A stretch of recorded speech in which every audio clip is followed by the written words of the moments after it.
Nous sommes de retour et vous l'aurez bien saisi, pour mieux vieillir, il faut bien vieillir, il faut bien manger, il faut bouger, il faut bien bouger aussi, il faut avoir une vie sociale véritablement pleine. Des fois on se dit à partir de 55 ans par exemple, on ne fait pas forcément très attention à ce qu'on mange et pourtant on devrait. Oui, c'est très important. On devrait. Certains diront, à partir d'un certain âge, il faut pas prendre un dessert. À partir d'un certain âge, il faut pas prendre de la viande rouge. On a bien saisi avec Monique Ferry ce matin que c'est du grand n'importe quoi.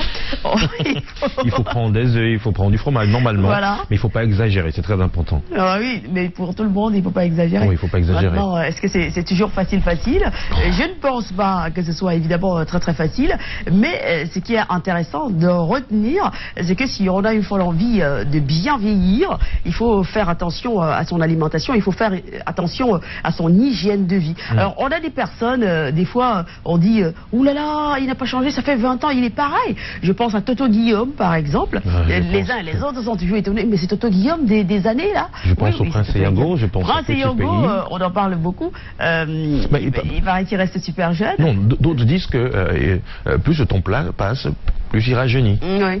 Donc je pense que c'est forcément l'hygiène de vie et tout ça. Voilà, il mange mieux, il mange beaucoup mieux. Il faut peut-être attention. Après, il y a les gènes, oui, faut pas aussi. Et il est important également d'associer à ça un petit peu les acides physiques. Toujours. Un peu les acides physiques permettent de raffermir la peau, de se sentir bien. Toujours. J'en connais qui font vraiment du sport, plus que des jeunes. Et de temps en temps, quand on les regarde au stade, on dit, mais le vieux là, il court. Pendant que le jeune est confortablement installé, il regarde juste les femmes passer à gauche et à droite, et après il se plaint. Mais pourquoi le père, il est jeune comme ça alors qu'il est à même 70 ans? Mais c'est parce qu'il non, parce qu'il a fait attention, depuis un certain bout de temps. Bon, après, avec la recrudescence des maladies cardiovasculaires, avec pas mal de conseils qui sont donnés aujourd'hui dans les médias, en tout petit partie sur les réseaux sociaux.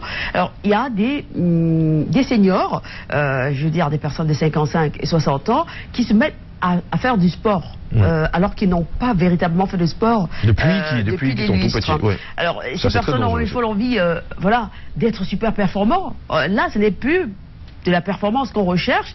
Vous n'êtes pas Usain Bolt, vous ne préparez pas les Jeux Olympiques non plus, mais c'est juste voilà, bouger un tout petit peu, ne pas aller au-delà de vos capacités, vous dire, voilà, mon frère qui a 55 ans, qui fait 10 tours au stade, moi aussi je vais faire 10 tours, donc vous ne pouvez pas faire 10 tours puisque vous n'étiez pas sportif du tout. Donc la marche déjà, ce serait magnifique de bouger un peu. Ce serait magnifique de faire attention à votre alimentation. Maintenant, faire attention à l'alimentation quand on a 55 ans, mieux vaut tard que jamais, c'est clair. Mais bon. C'est vrai, d'ailleurs, parlant toujours du sport, on avait reçu des cardiologues sur ce plateau qui nous disaient, ben voilà, si pendant des années vous n'avez pas pratiqué une activité sportive, quand vous voulez vraiment vous lancer dans le sport, il est important de rencontrer un cardiologue qui vous dira à quel rythme est-ce que normalement vous devrez vous lancer dans l'activité sportive, parce que bon, on se rend compte qu'ils sont nombreux des fois, qui adorent le football et qui depuis 15 ans n'ont pas pratiqué d'activité sportive, et du coup ils se retrouvent au 2-0 le matin et ils se mettent à courir derrière un ballon avec les jeunes, et quand on commence vraiment à tirer, le vieux il est fatigué, et du coup on peut avoir des situations où on se retrouve on a des situations dramatiques, voilà, donc il faut éviter ça. Des personnes qui passent de vie à trépas comme ça en 3 secondes, tout simplement, donc il faut faire très attention. Vous l'aurez bien saisi ce matin avec Monique Ferry, notre nutritionniste. Pour bien vieillir, il faut mieux manger. Mieux manger, voilà. Alors, mieux manger, ce n'est pas manger beaucoup. Qu'est-ce qu'on va faire? On va maintenant se rendre à Yaoundé, si les dieux de la technique sont avec nous. Tout est ok, vous le savez. D'y retrouver Karel Mesatiatoya et Ghislain Pierre-Essonneau pour la première partie de la revue de presse, l'essentiel de l'actualité vue par la presse papier camerounaise. Bonjour messieurs et dames.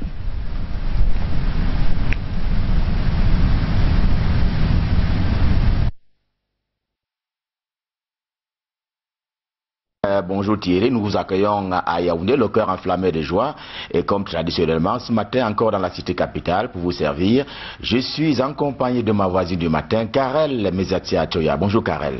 Bonjour Ghislain Pierre-Essonneau, bonjour Soflane, bonjour Thierry Carole, bonjour à tous ceux qui nous regardent au Cameroun, en Afrique et à travers le monde. Sport pour commencer, on en parle avec le quotidien bilingue national. Vous le savez certainement, Hugo Bross n'est plus l'entraîneur de l'équipe nationale de football. Il a été limogé par la FECAFOOT et Cameroun Tribune en parle ce matin. De toute façon, c'est sans surprise que Hugo Bross a été limogé hier par la Fédération camerounaise de football FECAFOOT. Le désormais ex-sélectionneur de l'équipe nationale du Cameroun a vu les choses le quitter avant qu'il ne les quitte, car son contrat avait droit de citer jusqu'en février 2018 et devait être renouvelé 6 mois à l'avance, chose qui n'a pas été d'ailleurs faite. Au contraire, le comité de normalisation à la Fédération camerounaise de football a proposé au ministre de le renvoyer dans son pays. Le climat de relations entre Hugo Bross et le Cameroun est marqué depuis quelques mois par le Bruxelles Gate, entendez, scandale de vente de places au sein des Lions notables du Cameroun. Pour cela, Hugo Bross avait payé dans les frais après que André Nginjol et un autre membre de la FECAFOOT soient également passés au crible. Il s'agit de Issa Kouécho qui était jusque-là agent au niveau de la Fédération camerounaise de football FECAFOOT. Eh bien, tous payent ainsi le lourd tribut de ce qu'il est convenu d'appeler le Bruxelles Gate. C'est plutôt le quotidien Mutation qui traite cette actualité ce matin. Jocelyn Pierre Essonneau, on reste avec le journal de Georges Alain Boyomo qui s'intéresse en outre à l'assainissement du fichier solde. Le journal nous informe donc ce matin que 14 000 fonctionnaires sont menacés de radiation. Les pères, mères, fils et filles concernés avaient depuis déserté leur poste de travail, mais pas le salaire qu'ils perçoivent royalement. Mais c'était sans compter avec CIGPES 2 et les missions de contrôle qui vont avec. Les absentéistes volontaires se recrutent dans l'armée, les greffes, les universités, les enseignants des collèges et lycées et tous les autres réfugiés. Au total, 14 000 ont été fichés et devront justifier cet état de choses, sinon. Avec le quotidien bilingue national, on parle de la solidarité nationale et pour Cameroun Tribune, on peut mieux faire. C'est la palissade. La solidarité nationale est en net recul au Cameroun, en ville d'ailleurs comme en campagne. Et l'individualisme prend de l'ampleur aux grandes dames des valeurs traditionnelles africaines et camerounaises. L'Europe et la Suisse dictent leur façon d'être en lieu et place de la générosité et en kiosque ce matin conseille de ne pas se laisser dominer par le repli sur soi. Le partage est notre identité, il ne faut pas s'en défaire. Le ministère des Affaires sociales tient d'ailleurs à cela. Le quotidien bilingue national nous amène en outre dans les régions du nord-ouest et du sud-ouest et nous dit que là-bas l'armée sécurise et les citoyens saluent. Les reporters de Cameroun Tribune étaient au front sur le terrain de Bamenda, Bouéa et toutes les autres villes et campagnes de la zone anglophone. Ils ont noté qu'il y a une symbiose entre les populations et l'armée, cas pratique de cette coopération on ne peut plus fructueuse, la libération de Mouyenge, arrondissement de Mouyoka, dans ce coin où au jadis régnait un maître et Fouette Armstrong, qui passait d'ailleurs pour étant un général, c'est entre guillemets. Quotidien Emergence is taking us to National Assembly. According to this newspaper, members of parliament put Edgar Alain-Mbengo under pressure. La pression était donc dans le camp du ministre Edgar Alain-Mbengo des Transports quand est venu le moment de s'expliquer, d'expliquer aux parlementaires ce qui se passe actuellement à Camerco et aussi à Camraï. Pourquoi ne pas mentionner également le cas des 117 morts enregistrés sur nos routes en 2017. Il a répondu à ces propos qu'il regrettait, mais que l'une des causes était à 30% l'état des véhicules et à 60% les facteurs humains, indiquait justement Edgar Alain-Mbengo à l'adresse des députés. On continue avec Expression économique au menu loi des finances 2018. Le journal évoque la controverse autour de la pression fiscale. L'augmentation du PIB, le produit intérieur brut, envisagé au Cameroun en 2018 est de 12,9%, un taux qui était de 12,5% en 2017. Cette augmentation ne va pas sans pression fiscale que le Fonds monétaire international place au-dessus de 14%. C'est donc la confusion qui règne autour de ce taux. L'expert Alain Zana, qui intervient dans le journal ce matin, déclare au contraire que le taux de pression fiscale est encore faible au Cameroun. Nous sommes à l'Assemblée nationale avec le quotidien L'Épervier. Le journal évoque le gangstérisme, c'est entre guillemets, des députés SDF. C'est donc entre guillemets que L'Épervier évoque ce matin le gangstérisme des parlementaires SDF, notamment des députés qui empêchent par un moyen ou par un autre la tenue des travaux, notamment pour ce qui est de la chambre basse du Parlement camerounais, l'Assemblée nationale, le quotidien L'Épervier aurait voulu, qu'en le faisant, que Joseph Mananzem, le président du groupe parlementaire du SDF à l'Assemblée nationale et ses camarades de parti, cessent de percevoir les avantages de toute nature prévus par la réglementation en vigueur. L'Épervier s'intéresse en outre à la vente ou alors au commerce des armes. Le journal nous informe que le Cameroun veut ratifier le traité de New York. En ratifiant le texte qui a été présenté et défendu hier à l'Assemblée nationale par le ministre délégué à la présidence de la République, Joseph Betty Assomo, eh bien, le Cameroun pourrait bénéficier de l'assistance des autres pays partis dans la prévention et la lutte contre le terrorisme, car sous un autre prisme, le texte réglemente plus strictement la circulation des armes. Enfin, un tour au Sénat à présent avec le municipal. Quel apport aux communes après ou alors en 4 années, s'interroge le journal. En 4 ans, le Sénat camerounais écrit notamment l'hebdomadaire Le Municipal en kiosque ce mardi. En 4 ans donc, estime-t-il, le Sénat camerounais est passé à côté de sa mission de représentation des collectivités territoriales décentralisées. L'exemple qui saute à l'œil selon le journal est la non-tenue, la moindre tenue d'une concertation entre le Bureau national des CVUC, communes et villes unies du Cameroun et le Sénat. La médiation n'a que très peu eu lieu malgré la volonté du président Marcel Nyadi Fenji, le président donc du Sénat, aidé en cela par les sénateurs de la région, notamment ceux du centre, qui selon le journal encore, sortent du lot en 2017 en vertu des actions qui ont été menées sur le terrain par les sénateurs donc de la région du centre. Le journal L'Orphelin s'intéresse à la session parlementaire du mois de novembre. Les députés SDF sont-ils devenus fous? C'est entre guillemets, s'interroge cet hebdomadaire. Ce que le journal refuse de savoir, de comprendre et même d'entendre, c'est que les députés, s'ils ont le droit de manifester dans une scène, eh bien l'Orphelin refuse cependant qu'il en soit ainsi, mais que les députés SDF continuent de marger au budget public. C'est pour cela qu'il se demande s'ils ne doivent pas restituer ce qu'il appelle lui-même les frais de session. Également au menu du journal L'Orphelin, affaire de l'ancien directeur général de Camerco. Le journal nous fait savoir qu'il y a de nouvelles révélations. Le journal l'a dit hier, il l'a annoncé hier, il le redit ce matin. Le passeport de Nana Sanjo, ancien directeur général de Camerco, a été confisqué par la police. Une information aux antipodes avec les informations en provenance cette fois-là du contrôle supérieur de l'État et selon lesquelles le rapport d'enquête n'a pas été conduit et déposé au niveau de la présidence de la République et qu'à ce titre-là, les réseaux sociaux ont menti au sujet de Nana Sanjo. Et on reparle de la crise dite anglophone avec le journal Hot News. Vous le savez, le chef de l'État a sifflé la fin de la récréation et cette information intéresse naturellement ce journal. Les atrocités jusque-là administrées aux populations par les sécessionnistes terroristes sont un bientôt lointain souvenir. C'est ce que semble donc dire Hot News en kiosque ce matin suite aux mesures qui ont été prises par le président de la République Paul Biya. Ayant donc sifflé la fin de la récréation, il est depuis quelques jours question pour l'armée nationale de mener la guerre contre les terroristes. La suite c'est avec Sud Info Plus, Minsup N7 des Bolva. Le Sud dit merci au chef de l'État Paul Biya, titre le journal à la une. Vous l'avez dit Karel, c'est aussi de Paul Biya qu'il est question à la grande une de ce journal ce matin, cet hebdomadaire naissant et naturellement qui prend de la place dans le landerneau de la presse nationale. À lui donc le chef de l'État camerounais Paul Biya, une jeunesse du Sud a dit merci, merci pour la création de l'école normale de l'enseignement technique du côté de Bolova, la capitale de la région du Sud. Sud Info Plus revient en outre sur la réunion des chefs traditionnels du Sud qui se sont donc mobilisés pour demander la réhabilitation des chefferies de premier degré. Et c'est probablement un son de cloche qui fera tache d'huile. Les chefs traditionnels de la région du Sud appellent la réhabilitation des chefferies de premier degré, comme cela est d'ailleurs le cas dans d'autres contrées de la République. La région du Sud est sur ce plan-là le parent pauvre du renouveau, d'où donc cet appel qui a été formulé à 100 millimètres dans le Djaïlobo par les chefs traditionnels de la région du Sud. Let us continue with The Voice and we are going to talk about horrific turn in Anglophone crisis. Pas de panique avait hier prévenu l'expert en matière de sécurité Raoul Soumou.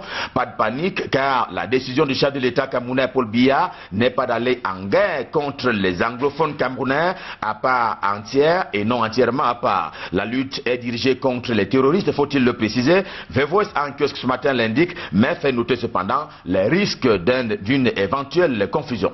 After brutal murder of 4 soldiers, 2 policemen in Manu, the head of state Paul Biya declare war on Anglophone secessionists, says the Star. La Magnou et naturellement le Lébialem ont le droit d'être assistés et plus que par le passé par les forces de sécurité et de défense. De toutes les façons, indique le journal ce matin, contre les délinquants, le Cameroun est désormais en guerre. Le point hebdo aussi s'intéresse à la révolte en zone anglophone. Le ministre délégué à la présidence chargé de la défense, Joseph Betty Assomo, envoyé au front pour désamorcer la bombe, nous dit le point hebdo. On pourrait désormais l'appeler général des généraux de l'armée camerounaise. Joseph Betty Assomo, puisqu'il s'agit de lui en tant que ministre délégué à la présidence de la République chargé de la défense, va devoir revêtir une autre casquette, et c'est ce depuis que Paul Biya l'a envoyé donc au front, depuis qu'il a donc déclaré la guerre aux terroristes dans les régions qui sont traversées par ce qu'il est convenu d'appeler la crise anglophone, le sud-ouest et le nord-ouest. Toujours en rapport à cette crise, Écho d'Afrique présente les acteurs qui jouent pleinement leur partition. Joseph Betty Assomo, selon Écho d'Afrique, l'hebdomadaire en kiosque ce matin est aux côtés des autres gestionnaires de la République, un acteur qui joue efficacement son rôle. Par ce temps d'ailleurs de fin d'année et donc des bilans, il y a lieu de noter que la crise anglophone qui court depuis bientôt un an au Cameroun a donné à voir des membres du gouvernement y assimilés qui ont abattu du bon travail. Le ministre Issa Chiroma Bakari de la communication a beaucoup parlé. Le professeur ministre Jacques Famin Ndongo de l'enseignement supérieur a été au front, tout comme le délégué général à la sûreté nationale Martin Bangangele, qui n'a pas été de tout repos au cours de l'année 2017 qui s'achève. Le journal s'intéresse aussi au septennat des grandes réalisations. Écho d'Afrique évoque le calvaire des ministres délégués et des secrétaires d'État. Pas assez de place dans les ministères pour les ministres délégués. Assez souvent, le ministre prend tout et décide sur tout aux grandes dames de leur second, fatalement souvent ignorées par eux. Allez-y donc savoir. On continue avec la tribune de la forêt pour ce journal qui s'intéresse à la gouvernance et performance politique. Henri Yébéaïssi est le ministre de l'année. La tribune de la forêt qui a donc jeté son dévolu sur le ministre Henri Yébéaïssi de l'agriculture et du développement rural. Au plan professionnel, la semence se veut de plus en plus disponible sur la place camerounaise.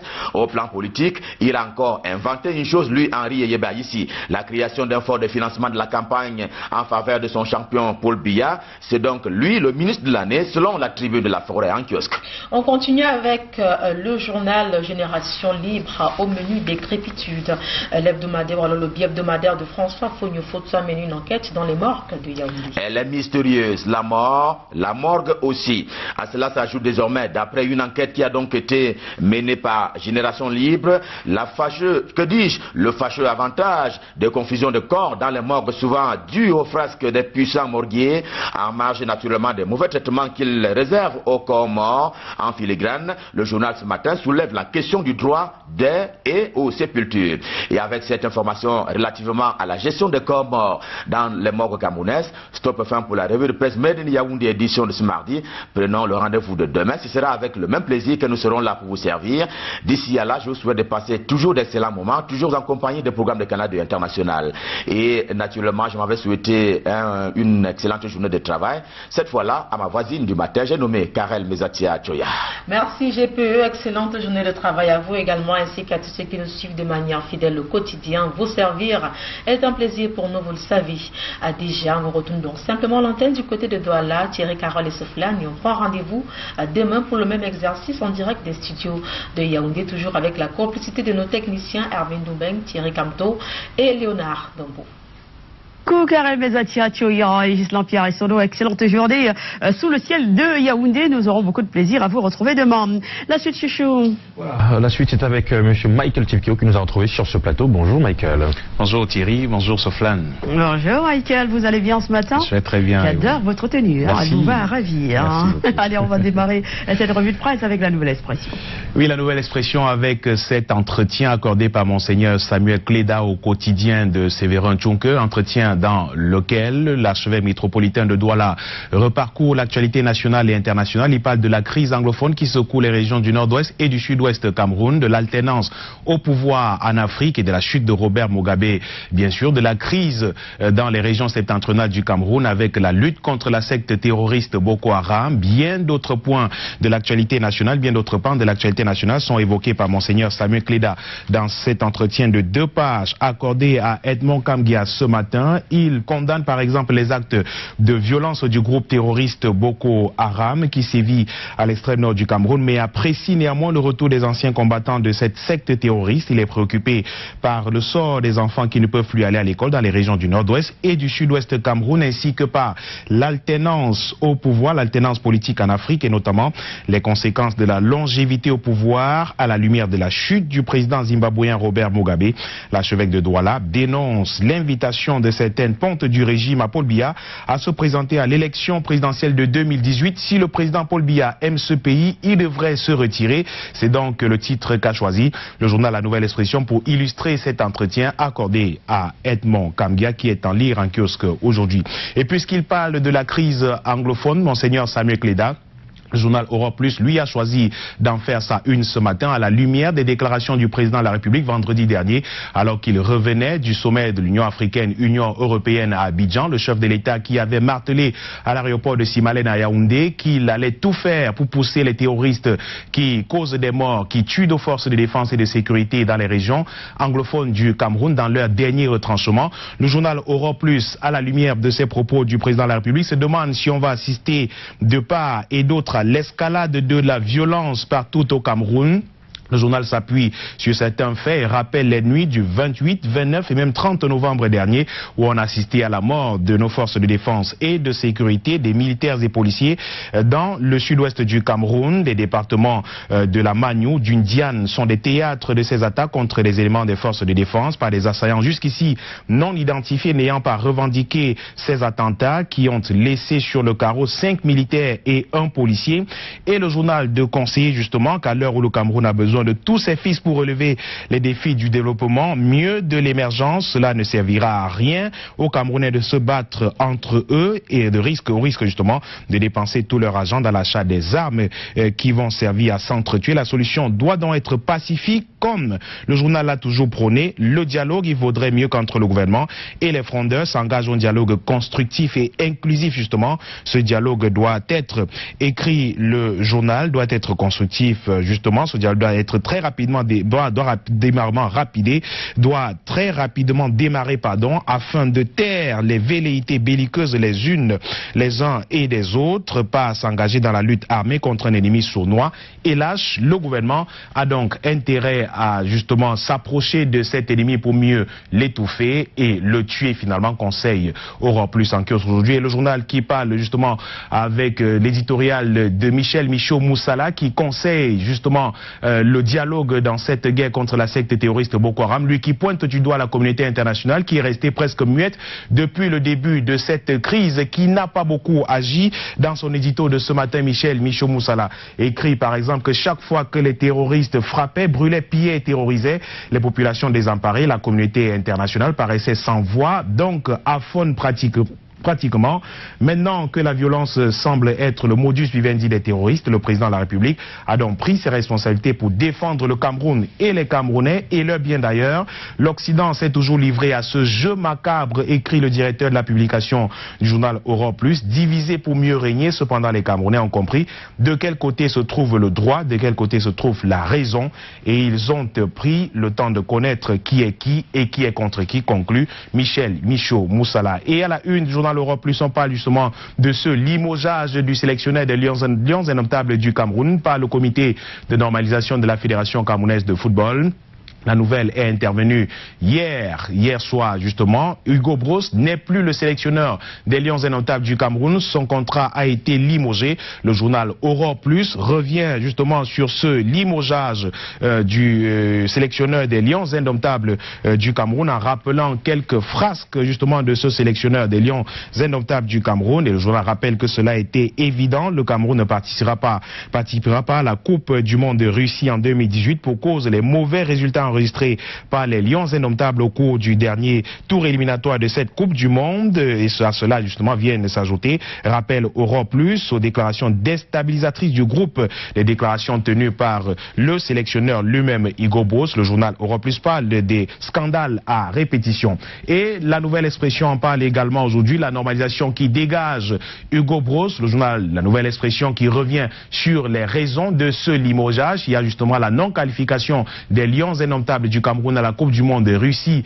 2018. La Nouvelle Expression qui parle justement de ces frasques, des frasques nombreuses justement du coach Hugo Broos. Et le journal qui donne justement, qui publie ce matin un entretien accordé par Hugo Broos au site d'information camerounais Camerbi. Hugo Broos qui dit que le Cameroun doit me payer beaucoup d'argent. Lui qui n'a pas encore dit son dernier mot, rappelle que du moment où il va recevoir un document officiel, il dit justement qu'il n'a pas été notifié jusqu'ici de son limogeage. Le Cameroun sera obligé de payer son salaire avec tous ses arriérés. C'est contractuel et c'est au Cameroun de payer. Pour lui, il n'y a pas de problème du moment où son salaire est payé, ses droits sont également payés. Le contrat est donc résilié, c'est fini et il devra partir, mais ils doivent payer encore beaucoup d'argent selon Hugo Broos. Ce sont plusieurs mois d'arriérés de salaire qui réclament justement ces péchés impardonnables d'Hugo Broos sont rappelés par le journal La Nouvelle Expression en kiosque aujourd'hui.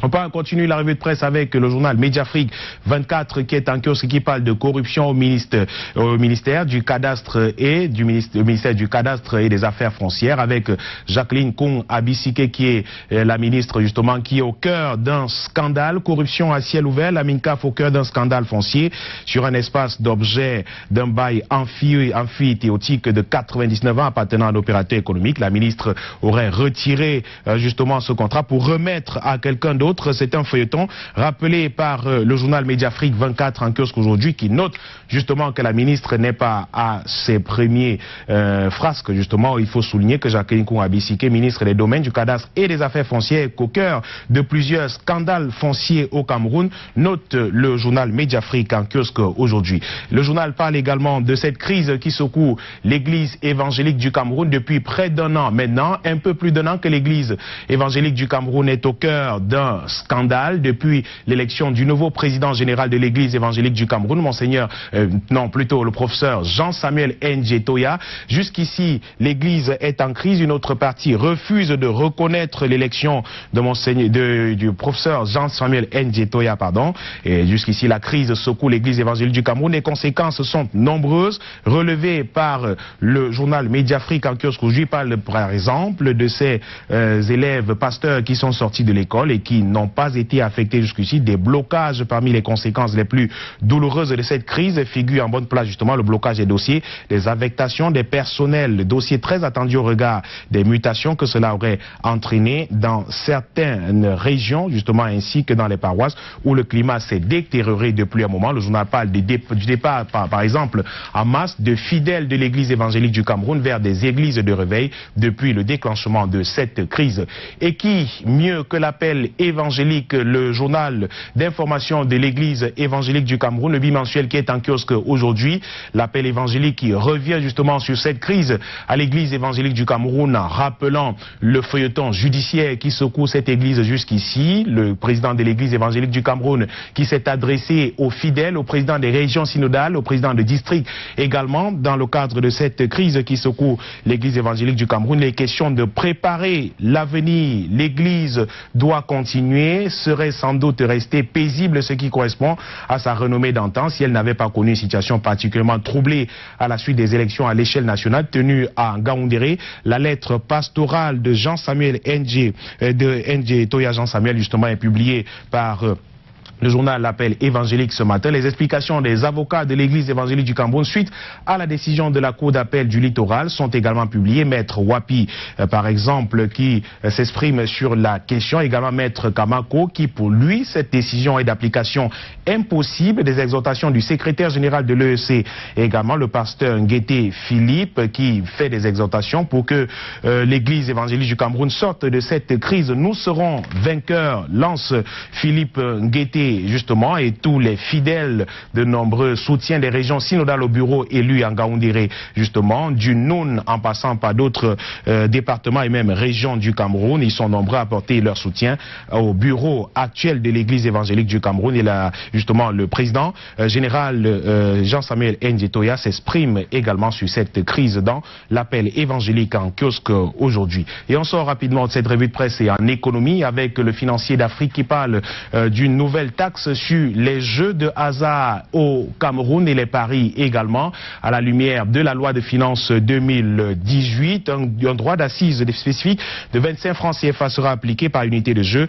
ou de paris sur des jeux dénommés loterie ou paris mutuels dès 2018 selon le projet de loi des finances en examen au Parlement. Jusqu'ici, des joueurs de paris devront payer un peu plus. Une nouvelle taxe entre en vigueur. La fiscalité est entrée dans ce secteur justement. Un droit d'assise spécifique de 25 francs CFA par unité de jeu ou de paris sera désormais appliqué à partir du prochain exercice. C'est la loi qui est en étude en ce moment à l'Assemblée nationale du Cameroun. Et également, pendant qu'on étudie le budget de loi de finances du Cameroun pour 2018, le Gabon, lui, a déjà adopté, il est de 2688,8 milliards de francs CFA. Cette loi de finances du Gabon a été adoptée justement par des députés gabonais. Cependant, la République centrafricaine également a franchi le pas. Il s'agit de 209 milliards de francs CFA adoptés par des députés centrafricains. Attendu donc la loi de finances du Cameroun, toujours débattue à l'Assemblée nationale par des députés qui devra passer également par le Sénat camerounais. C'est avec le financier d'Afrique que nous mettons un terme à la revue de presse ce matin. Thierry Soflan. Merci monsieur Michael Tilkio. Merci monsieur. Voilà, je vous souhaite de passer une excellente journée, Michael. Je vous le souhaite également. Et on ne va pas vous laisser repartir comme ça, vous le savez, tradition oblige, visage du jour. Ah, oui. Et on va découvrir, c'est forcément un visage que vous connaissez, Michael Tilkio. Oui. Regardons. Alors, c'est pas mon visage en tout cas. Voilà, c'est le visage du père de la nation arc-en-ciel, tout à fait. Le visage de Nelson Mandela. Et ce matin, nous nous souvenons de son parcours grâce à 10 moments décisifs dans sa vie d'homme, de militant, d'homme politique. Le 18 juillet 1918, c'est sa naissance bien sûr, à Vezo dans le Transcrit. Aujourd'hui, c'est la province du Cap Oriental en Afrique du Sud. En 1944, il est devenu membre du Conseil national africain. Il cofonde d'ailleurs la Ligue des jeunesses du Congrès national africain avec Olivier Tambo et Walter Zilouzou. En 1949, il entre au comité national exécutif de l'ANC. Le 11 janvier 1962, il va quitter le pays pour faire une tournée africaine afin d'obtenir des soutiens financiers pour l'aile armée de l'ANC créée en 1961. Il suit également un entraînement militaire. Et le 12 juin 1964, il est jugé pour sabotage et complot visant à renverser le régime. Il est condamné à la réclusion à perpétuité au bagne de Robben Island, au large du Cap. Le 11 février 1990, il est libéré de prison par le président d'Afrique du Sud, Frédéric de Klerk, après 27 années d'emprisonnement. Le 10 mai 1994, il devient le premier président noir d'Afrique du Sud. Il œuvre à la réconciliation nationale pendant toute sa présidence. En 1993, vous vous en souvenez, il reçoit le prix Nobel de paix conjointement avec Frédéric de Klerk. En 1994, parution de son livre autobiographique En long chemin vers la liberté. Et le 5 décembre, nous sommes le 5 décembre 2013, il passe de vie à Trépas, à son domicile de Johannesburg. Il est juste âgé de 95 ans. C'était le visage du jour, Nelson Mandela. Ah oui, une figure emblématique. Tout à fait. J'aurais souhaité ces 4 me rendre du côté de l'Afrique du Sud pour faire une photo à côté de son monument. Je pense que ça le fera. Je vais le faire bientôt. Je crois que sur son mausolée, c'est encore possible. C'est l'un des hommes, l'un des Africains les plus célébrés jusqu'ici. Bien qu'il soit parti il y a quelques années déjà, on l'oubliera jamais de sitôt. Et moi, j'ai retenu quelque chose au flanc pendant que les images défilaient tout à l'heure. Et winner is a dreamer, we never give up. Voilà. Donc, faut jamais abandonner. Un vainqueur est un rêveur. Voilà. Voilà. c'est tout à fait ça. Il faut toujours se battre dans la vie. J'espère qu'on aura également... Et c'est l'exemple justement de la persévérance. Voilà. J'espère qu'un jour on aura également un Africain qui sera comme Nelson Mandela. Il y a des gens comme ça qui viennent, que Dieu crée, ils sont uniques en leur genre et on ne retrouve plus personne comme ça. Mais Nelson Mandela, oui, c'est un Africain. Justement, j'espère qu'il y aura d'autres Africains. Qu'il y en aura d'autres, justement, parce que tel qu'on regarde les choses aujourd'hui se faire en Afrique, c'est tellement difficile, c'est très difficile qu'on en trouve d'autres comme ça. Vous voyez dans quelles conditions, par exemple, les présidents africains sont obligés de quitter le pouvoir. C'est extrêmement compliqué, ça fait mal au cœur quand on regarde un peu le modèle qui était Nelson Mandela, lui qui a passé tout ce temps-là au bagne, vous l'avez dit tout à l'heure, 27 années pour rien pratiquement, et qui en est sorti, qui a continué de prôner la non-violence, la paix et autres entre les peuples africains. C'est quelque chose, c'est un exemple quand même que devraient suivre certains dirigeants africains, mais malheureusement on a l'impression que c'est pas beaucoup le cas aujourd'hui. C'est dommage quand même. Certains ont oublié qu'il y a une vie après le pouvoir. Après le pouvoir. Et je sais pas, il faut l'envie pas. Peut-être. Il faut dire que le pouvoir est tellement sucré. Voilà. Quand on a le pouvoir, tellement sucré, quand on a le pouvoir, on a plus envie de partir. Je ne sais pas trop, mais bon, je pense qu'il n'y a rien d'éternel, vous savez. Ouais, c'est clair. On est au pouvoir, c'est magnifique. Un jour ou l'autre, un jour on peut être ailleurs. Et il y a des exemples de présidents, par exemple, qui sont partis de pouvoir en Afrique même. Ils ne sont pas très nombreux, qui sont partis à l'ancien président kényan, par exemple, l'un des anciens, qui vit paisiblement au Kenya aujourd'hui, qui n'a jamais été persécuté, mais il faut justement rentrer dans le passé de celui-ci pendant qu'il était au pouvoir. Ceux qui sont aujourd'hui refusent de partir parce que leurs frasques et tout ce qu'ils ont fait pendant qu'ils étaient sur place, voilà, certains, voilà. Il y a pas mal de Ils ne sont pas très nombreux qui acceptent de partir, sauf là en Afrique francophone, par exemple, c'est très grave. Bon, en Afrique francophone, c'est très grave. Allez-y. Bon, de toutes les façons, en Afrique francophone, ce sont les élections qui maintiennent au pouvoir, non? Voilà. Bon, acceptons-le comme ça. Allez, Michael Tikio, on va se retrouver, on va vous écouter sur Suite FM, Radio Vision, quand il est exactement 12h pour le grand journal. 12h exactement. Portez-vous bien. Hein. Merci. Allez, bon soleil, qu'est-ce qu'on fait tout de suite Allez, alors, tout de suite, on va s'intéresser à une petite page de publicité. Moi, je ne fais pas la politique politicienne. D'accord.